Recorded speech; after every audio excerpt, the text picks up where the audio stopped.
Good evening, everyone. And thank you so much again. Where's Albert? Oh, here's Albert.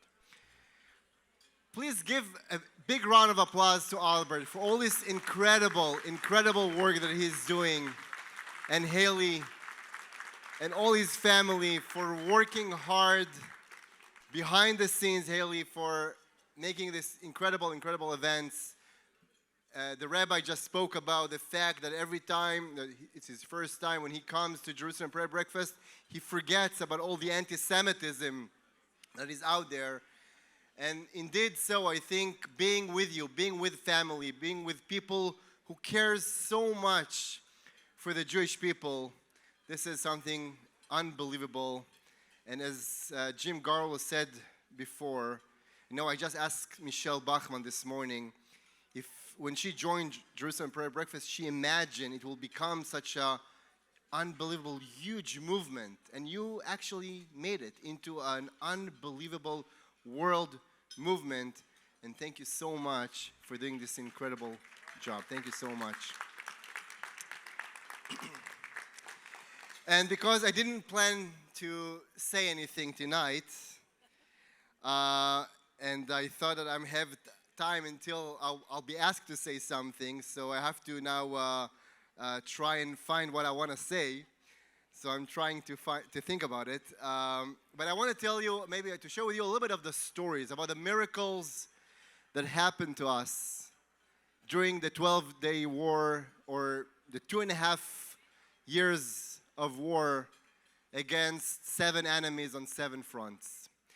And one of the stories actually began 10 years ago when a young analyst in the Mossad watched the pictures from Lebanon of Hezbollah's operators, and she noticed that every Hezbollah operator carried a walkie-talkie on his chest. So she came to her officer and she asked him, listen, what do you think?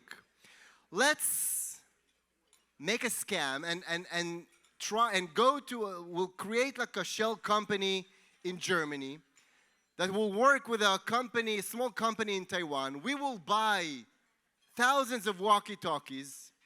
We will put C4, like explosive, in it, and we will sell it to Hezbollah. And indeed, he said, okay, let's do it. And for 10 years, they managed to orchestrate all that. And Hezbollah ordered thousands of walkie-talkies from this shell company in Germany, who bought it in Taiwan, who got it from Israel. And for 10 years, they were carrying these walkie-talkies on them. 10 years. Now, the problem was that during the war, Nasrallah became suspicious. And he thought, maybe the Israelis, they'll do something, they've done something with the walkie-talkies. So he gave an order to put aside the walkie-talkies and to go to low-tech and order pagers. Now, who in the world holds thousands of pagers? So the Israeli Mossad, in a short time, had to order thousands of pagers, put C4 in them, and send them to the shell company in Germany, who bought it from Taiwan, who got it from Israel. And in just a couple of days, Hezbollah ordered the pagers and gave it to all their people. Now, in the midst of September 2024 of last year, Nasrallah became even more suspicious. And he gave the order to his soldiers to, in 3 days' time, you get rid of all the pagers even, and we're going to a direct communication. Because he saw this is what Yahya Sinwar did before in Gaza. And he said, we will leave the pagers out, we will go to direct communication. So the Prime Minister of Israel had to give an order to immediately activate the pagers. And indeed, thousands of Hezbollah operators well, they've lost their ability to function in Hezbollah and to pose a threat to Israel in just a couple of seconds. But that's just the beginning of the miracle. Because the day after, one day after, we were watching all the funerals of all the Hezbollah operators who died at this miraculous explosion. And suddenly, what do we see? We see that they took out all of the walkie-talkies that they put aside before because they lost all their pagers and decided to use the walkie-talkies.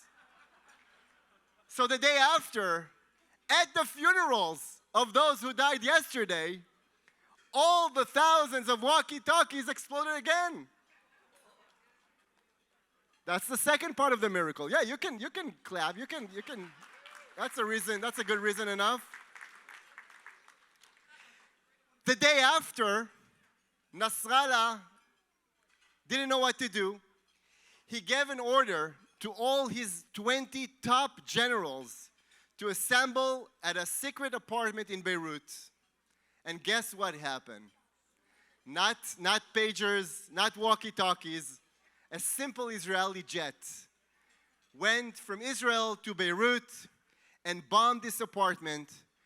And in just basically 3 days, all of the operators of Hezbollah and all the top generals of Hezbollah perished in 3 days without a single Israeli soldier was hurt. 7 days after that, on the 27th of September 2024, Prime Minister Netanyahu went to the UN General Assembly in New York. And he was giving his speech, talking about the vision of blessing versus the vision of curse of our enemies. And as he was finishing his speech, he went to the back room and he gave the order at 6 o'clock in the evening, 6:20, and Israeli jets left Israel and bombed the bunker where Nasrallah was.